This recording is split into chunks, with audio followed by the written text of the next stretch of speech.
প্রশাসনের দৃষ্টি আকর্ষণ করছি, প্রিয় ছাত্রছাত্রীরা, প্রত্যেকবার এই সরকারি চাকরির পরীক্ষা অথবা বোর্ডের পরীক্ষায় একটা চক্র কাজ করে।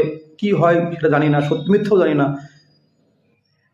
প্রশ্নপত্র ফাঁস হয়ে যায় এরকম খবর সোশ্যাল মিডিয়ায় ঘুরে বেড়ায়, যে প্রশ্ন ফাঁস হয়ে গেছে এবং তার উত্তরও পাওয়া যায় যদি টেলিগ্রাম লিঙ্কে ক্লিক করে টাকা দেওয়া হয় তবেই।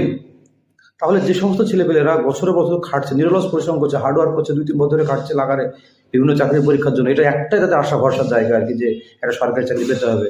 আর যদি সেই পরীক্ষার বিশ্বাসযোগ্যতা নষ্ট হয়ে যায়, তাহলে তারা কি আশা নিয়ে তারা চাকরির পরীক্ষা দেবে? এই যে লক্ষ লক্ষ ছেলে গ্রাজুয়েশন করছে, এমএ করছে, তাতে একটাই ভরসার জায়গা, একটা সরকারি চাকরি পাবো আর কি। বাবা মায়েরও তাই এই জায়গাটা আর কি। তো সেই জায়গাটা প্লিজ ওদের কাছ থেকে এই আশাটা কেড়ে নিন না। প্রশাসন একটু যদি কড়া পদক্ষেপ নেয় এই ব্যাপারে আর কি, তাহলে তারাও নিশ্চিন্তে এবং সৎভাবে পরীক্ষা দিয়ে সঠিক উপায়ে চাকরিটা পাবে। সেই ব্যাপারে প্রশাসন